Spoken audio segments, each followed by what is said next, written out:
Oh, they rated this a 6, so this is going to be good. I'm excited. Brenda in Minnesota, you're live. Good afternoon. How are you? Good afternoon. How are you? Doing well, doing well. I'm waiting for the caffeine to kick in, if I'm going to be totally honest. How are you doing, Brenda? Nice talking to you in person. I got a fresh cup of espresso right here. Oh, you jerk. Okay. Well, so before y'all jump into it, V, do you want to talk to or how do you want to bring the audience into this? Yeah, so for those of you who have not been following me on Twitter, at Author Confusion, Brenda and I actually had a conversation yesterday about the objectivity or subjectivity of philosophy, and we disagreed on it. So I invited Brenda to come on the show and tell me why I said a stupid thing. So Brenda, why don't you kind of give us the Cliff Notes version of what you think philosophy is or should be? Well, I can tell you what it is not. It is not opinions, beliefs, or wishes, right? Not everybody has their own philosophy. Philosophy is not a theory about something, right? Philosophy is an activity, right, where we apply reason to our beliefs and pursue truth. Okay, so the crux here, and this is what we were talking about on Twitter, is that you said, and I quote, "Philosophy is about what is universally true for all people. It is not about one's opinions." And I said that it was about opinions because that's how I understand philosophy. Give me an example of a universal truth that is not an opinion that is found in philosophy, or that you can get to via philosophy. Sure. All bachelors are unmarried men. Well, that's a statement. Where's the philosophy in there? Is it true? Linguistically, that is how we define bachelor, so sure. Yeah, there you go. That's just a truth claim, though. Where's the philosophy in that? No, it's not a claim. It's not a claim. It's true. It is objectively true. Truth is objective. Truth is not subjective. Truth and you're saying that philosophy only deals with true things? I didn't understand you. Did you say if let's go a little bit backwards, because I want to make sure we're keeping on the subject. So you're saying philosophy only deals with true things? Yeah, it is an activity, right, where we apply critical thinking to arrive at what we believe are truths. Okay, so you just said what you believe are truth. That's an opinion, right? No, it's not. A truth is not an opinion. No, but you said you arrive at what you believe is the truth. And two people doing philosophy can arrive to two very different conceptions, correct? No, you can't. You can't? That's correct. There is no opinion that says that bachelors, if an unmarried man is not a bachelor. There's no truth. That's not true. It's not true. It is false in all possible worlds. If something is true, then it is true in all possible worlds. All right, you're talking about a very specific form of ontology, which is a kind of philosophy, but philosophy is a lot more than just making claims about what is true and what isn't.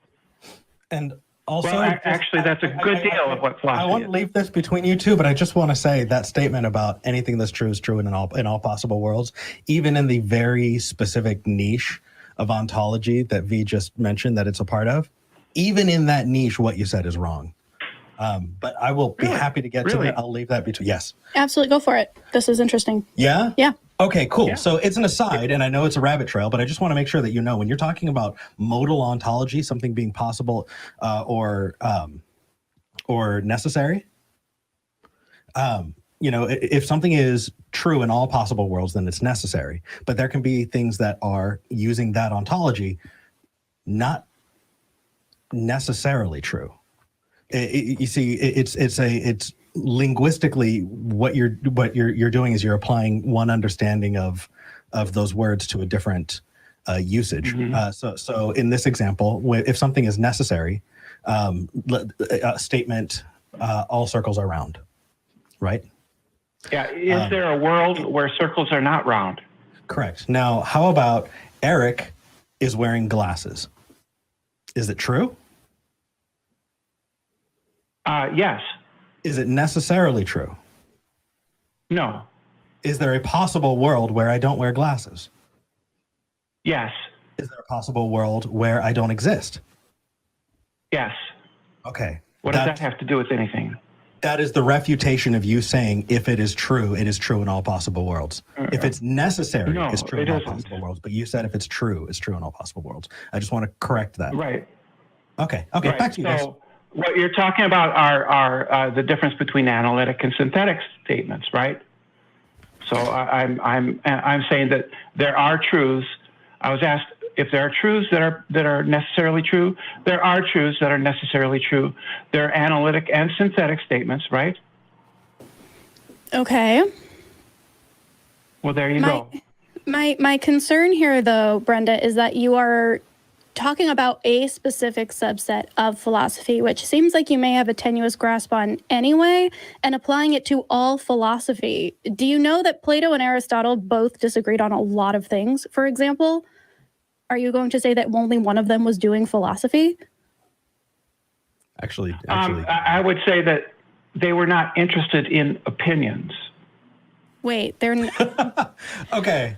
the Socratic dialogues are not interested in opinions? That is correct. They're interested in truth. Yeah. How are you defining opinion?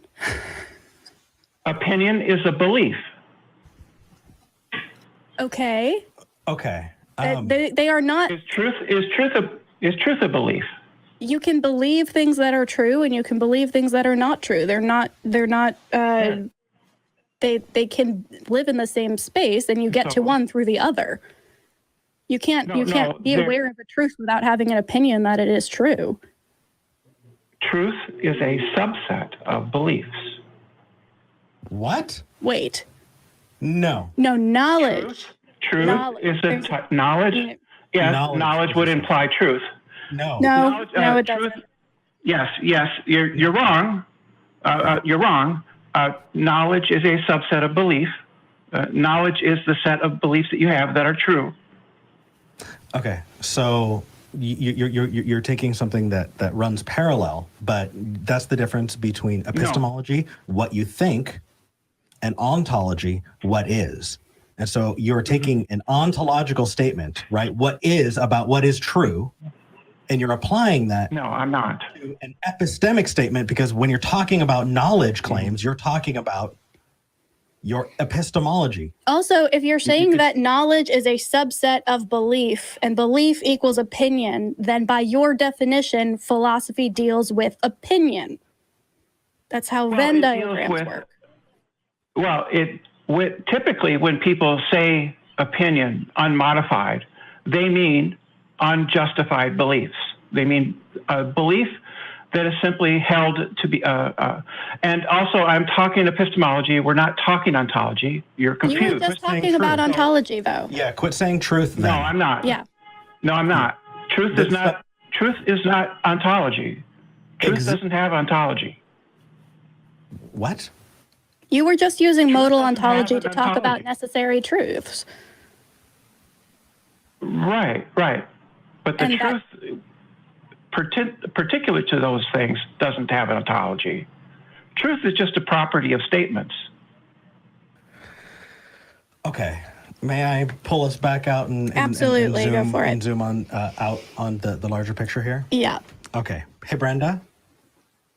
Yeah.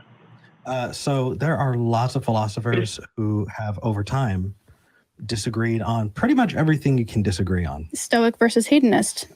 Socrates and Diogenes. I mean, Plato and Heraclitus. Yeah. So anyway. Yeah, but that doesn't lead to the kind of relative. What I was objecting to in the thread was a kind of epistemic relativism, which I object to, and I think virtually all philosophers would object to epistemic relativism. where truth is just, there's such thing, there's my truth and your truth and his truth and her truth. I would say that virtually no philosopher. There are philosophers who hold to that. Like that, the reason you can talk about that as a concept is because it has been proposed philosophically.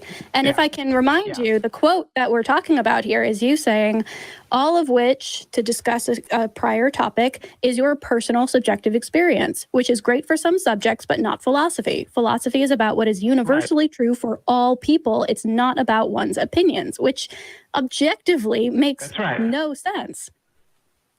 Well, you're not talking about a subset of ontology. It does make sense. You're talking about all of philosophy. I don't think that in philosophy, simply stating your opinion is what anybody would accept. People in philosophy don't accept your opinions. They expect reasons, right? That's true. They want reasons. They don't just want your opinion. Is that what V asked for, or what the conversation was? Does that have anything to do with what you guys were arguing about? Because really, what it sounds like, what's the crux of the Twitter argument you were having? There were several. There were several. I was objecting to the racialization of philosophy, and I was objecting to misconceptions about belief versus truth. I also said that you have no right to your opinion. That's another thing that was you have no rights to your opinions. Okay. You only have a right to an opinion you can defend. Brenda, we're picking one of them. If you want to call in next week, you can choose another. And okay. Okay. So I want to talk about the racialization, because I feel like that is the direct, most poignant piece of this entire conversation that we're sniffing around. Yeah, that's a good point. We can give some context here. So essentially what happened was yesterday morning, I asked via Twitter for recommendations for non-white, non-Western philosophers to read, because France and Germany are way too highly represented on my shelf. I need, other opinions, other viewpoints. Specifically, I asked for Black or African philosophers. And the amount of pushback I got from people who were like, how can you assume that somebody's ideas are influenced by the color of their skin, was just so exhausting. And this one guy tweeted to me, he says, as a Black man, to ignore how my experience living in this skin has shaped my point of view on things is to dismiss my life. On certain topics, your perspective isn't the same as mine solely based on our skin color, as mine wouldn't be the same as a woman's perspective, which is at the crux of it, essentially my thought as well, which is it doesn't have any inherent tie to it, but because of the society we live in, there are going to be different things we talk about and different ways that we view the world. And I want to know as much of that as possible so I can relate to as many people as possible and not get stuck in a bubble. That's when Brenda came in and said, your personal experience has nothing to do with philosophy. It is not about opinion. Right. Yeah. Okay. So Brenda, do you still stand behind that? It's not about your skin color or your dangly bits. Cool. It's about your ideas and whether or not you can defend them. Okay, so you have an incredibly tiny view of what philosophy is, and that's on you to deal with. No, I don't. That's not true. That's false. So here's the deal, right? Okay, then explain to me. When Socrates said proposed the noble lie, right? That we lie to the lower classes and tell them that their souls are not even good enough to rise in position in society to maintain a caste system. Can you tell me how somebody from a lower caste in that system would disagree with him? Do you understand why that's different?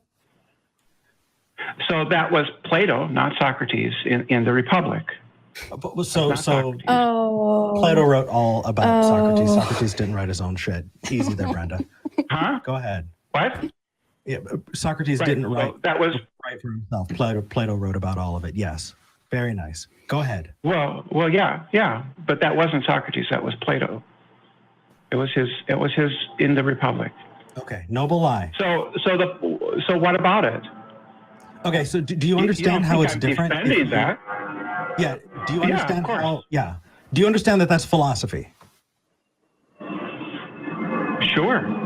Okay. So these are someone being in a privileged position. Did you hear that? That's the point. Going over Brenda's head. Yeah. What's the point?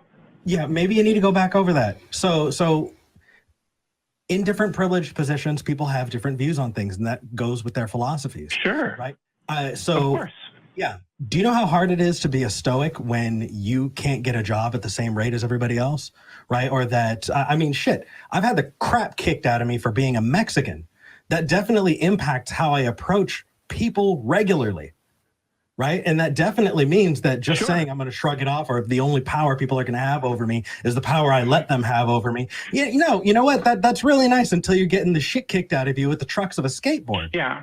Right. Yeah. Yeah. So that this doesn't is really apply irrelevant then, to the point I made. It's incredibly relevant, because what the point you made was that there's no room in philosophy for those those pieces, Oh. and that's the. I said no such thing. I said no such thing. Do you want to read it back, V? Okay, we can go at it again. Give me No, a you second. can ask me. I'm right here. You don't have to. Well, I mean, we want to keep on track. Philosophy is about what is universally true for all people. It is not about opinions. Right. It's not about opinions. So I'm so confused about what you think opinion means, because if you're worried about reasoning in order to convince somebody of something, that is you making them have a particular opinion about a subject. No? Like the people who agreed with Plato all agreed because they were of the same opinion. Right. I'm not saying that the experiences of minorities and people who have been oppressed are irrelevant. I'm saying that opinions are irrelevant. Where do you think opinions come from? Opinion, again, is just a belief that you have, not a reason. There's a difference between an opinion and a reason. Okay. Did you get all of the conversation you wanted to have? Mm-hmm. Okay. So, can we get one thing straight here? Can we get one thing straight? Hi. Okay, here's the deal. Why would you care about reasons? Only if you were using those reasons to get you closer to an opinion, right? Like if I was like, hey, Eric, I think red is the best color. And you're like, V, give me your reasons so I can understand your opinion and maybe share that opinion after I hear your reasons. And even if we were to take that reality of how we communicate as people and put that on the shelf for a minute, the idea that philosophy is only about true things or knowledge, and knowledge is a subset of belief, and beliefs are opinions. Therefore, philosophy is about opinions. Like, I don't understand how this is so confusing. I agree to a certain degree. Like, it depends on what kind. The thing is philosophy is an incredibly large umbrella that includes many things, including mathematics, and that's not opinion. And so you can, look at 2 + 2 = 4 and have the opinion that that is true and correct, but neither side of those entirely encapsulates philosophy. Philosophy has a huge reach, and it encompasses most fields, and especially the hard and soft. I mean, it that's why I love it so much. It's the building blocks for society. So the idea that there cannot be that subjective experience does not impact philosophy is so just it. Well, I happen to know that Brenda is a student of philosophy right now. She is studying philosophy. And to me, this strikes very much the same chord that I know a bunch of people I interacted with in my freshman Philosophy 101 class, where we talked about the transporter problem and came to the right solution. And that was it. And we got an A on that paper. So that was the answer to the question. And it's addicting to feel like you have that answer and that everything is black and white and true or false. But most things, including philosophy, are a result of opinion. And the fact that you can't see that, especially in a very real context where you're denying the lived experience of a Black person who's trying to explain to you, taking time out of his day to be like, hey, this is my experience. This is me trying to help you understand. And then just being like, no, your experience would never, like. I don't know if that was their intent. I'm not saying it's the intent, but part of being on the internet is having to deal with the reality that you might be communicating in a way that. Okay. Anyway, That's fine. You know, as somebody who's been doing this for a while, I agree with that for communicators. That if I post something online, I fully anticipate people to take it as uncharitably as possible. But hey, that's why you phrase things carefully. Or I just don't post much. Or you only post things you're willing to debate, which, granted, Brenda was willing to call in and debate. So thank you for calling in, Brenda. I did not think you would. We had a couple of comments in the chat. Some people thought this was a little esoteric. I enjoyed it, particularly because among the atheist community, there's this idea that we all need to be Spock, or we all need to try as much as possible to be as pure logic as possible. And the fact is, we are complex creatures, and there is room as long as you know where that room is. You know, it's just like anything else. You know, in English, you know, there are certain rules for sentence structure, but once you know the rules, then you can break the rules. You know, and you see that across our understanding of philosophy, just in the same way that you would see it in beat poetry. Yeah. And so it just goes that way. We actually had several people during the chat who just wanted to say, B, your hat is really, really gay. I know.